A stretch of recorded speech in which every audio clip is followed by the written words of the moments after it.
फिरोजाबाद के circuit house में गौ सेवा आयोग के सदस्य रमाकांत उपाध्याय ने गौ माता के गोबर और मूत्र के फायदे बताते हुए किसानों को जैविक खेती अपनाने के लिए प्रेरित किया। उन्होंने कहा कि गोबर और मूत्र का सही प्रयोग न होने तक बीमारियां बनी रहेंगी।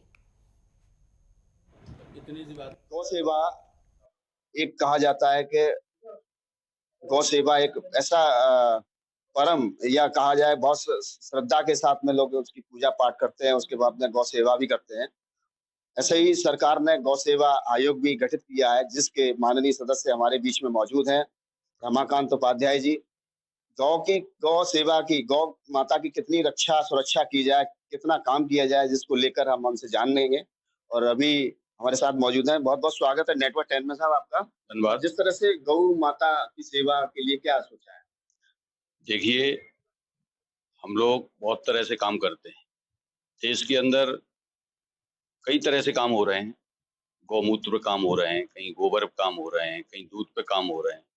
लेकिन इसका जो स्थायी समाधान है, वो स्थायी समाधान हम लोगों ने सोचा है। वो हमने वेद पुराणों के आधार पर, जो हमारे ऋषि मुनि थे, उन्होंने गाय को गावो विश्वस मात्रा कहा, गाय को सर्वदेवमयी माता कहा। तो उसके आधार पर हम लोगों ने 4 महीने 5 महीने में मेहनत करके उसमें से कुछ चीज निकली कि भाई ये क्यों कहा।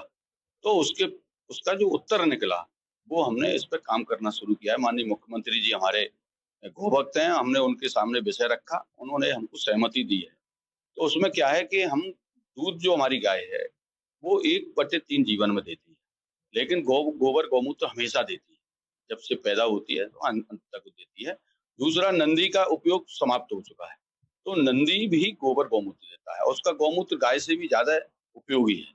तो इनका जब जैसे ही गोबर गौमूत्र का उपयोग समाज करने लगेगा, तो ये गाय या गौवंश सड़क पर नहीं देखेगा। तो ये थे हमारे साथ में गौ माता जो सेवा आयोग है, उसके माननीय सदस्य रमाकांत उपाध्याय जी। इन्होंने बताया कि गौ माता की सेवा करते हैं लोग, वो शायद हो सकता है कि कुछ ऐसी परेशानियों से बच सकते हैं। और जिस तरह से उन्होंने बताया कि आने वाले समय में आधी आबादी कैंसर से पीड़ित हो सकती है, इसलिए गौ माता की सेवा करना बहुत जरूरी है, गौ माता का पालना बहुत जरूरी है, जिससे कि वो गौमूत्र से और एक जो गोबर से खाद बन सके, उसके उसके द्वारा उगाई हुई फसल बहुत लाभदायक होगी। तो से नेटवर्क 10 के लिए धर्मेंद्र कुमार सिंह।